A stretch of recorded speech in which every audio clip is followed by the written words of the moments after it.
Haunted by videos of her sister's mutilated body circulating on social media, this Armenian woman's grief is mixed with horror after her elder sibling was killed on the front line in 2022. I felt like I was going crazy. I would look out the window. I wanted to see movement, cars, anything that would help me erase these atrocious images from my head. She has chosen to speak to us anonymously to avoid online harassment and to protect her family, who still don't know the full story of their daughter's death. Bodies mutilated and apparently humiliated, with the brunt of the abuse reserved for the corpses of female soldiers. Respect for the dead is enshrined in the Geneva Convention, and if such treatment were proven in a court of law, it would amount to a war crime. On the video, we see Azerbaijani soldiers walking over corpses, mocking the naked bodies of several women. They dismembered them, cut off their ears. They took out my sister's eyes, cut off her fingers, and put them in her mouth.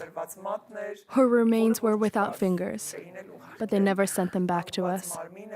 Her corpse was just like in the videos, but the Azerbaijani government continues to deny these war crimes.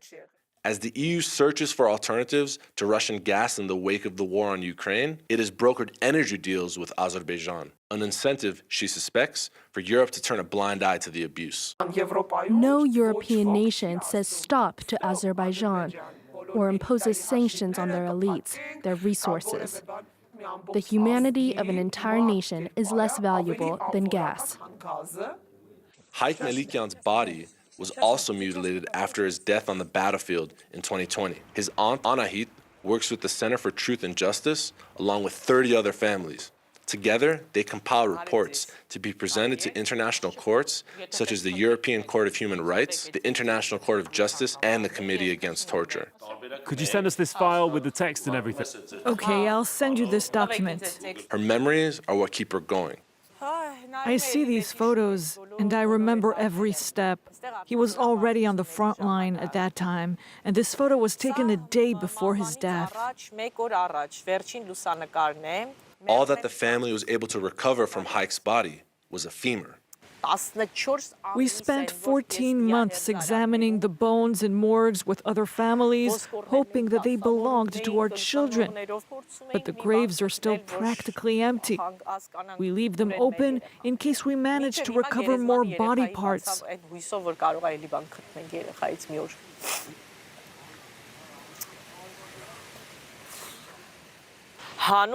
live with the responsibility of preventing these crimes from ever happening again, and we must educate our soldiers on those issues. If there is professional evidence of crimes committed by the Armenian side, we must also accept that and ask for forgiveness. We do not want to be like those we condemn. Since the collapse of the Soviet Union, 3 wars have broken out between Azerbaijanis and Armenians over Nagorno-Karabakh, a majority Armenian enclave within Azerbaijan. For 30 years, international organizations, such as Human Rights Watch, have reported on war crimes perpetrated by both sides in the region. There were violations on both sides. We also documented Armenia's use of cluster munition rockets in a number of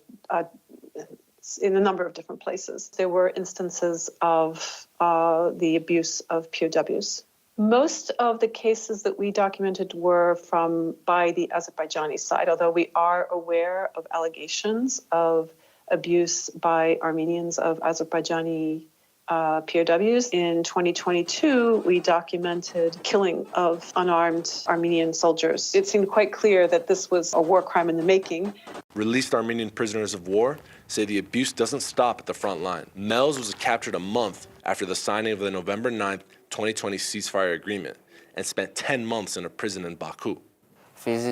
Besides the physical and psychological torture, the worst part is that you have no communication with your family. They have no idea if you're alive, dead, or mutilated. And that thought alone is enough to drive you crazy. Mels and his 5 comrades were sentenced to 6 years in prison, accused of being on the wrong side of the border. He is the only one to have been released thanks to negotiations led by the Armenian government. Psychologically, the wounds are still open. I don't want to describe it. All I can say is that after a few months, we finally received a visit from the Red Cross. They were able to provide us with the medical care we needed for those who were seriously injured. They also brought food and hygiene products, basic products that we were refused access to. Hi, how are you? For this family, recognition of the crimes committed by both sides is essential for them to move on. Our family works on legal cases against the Azerbaijani government.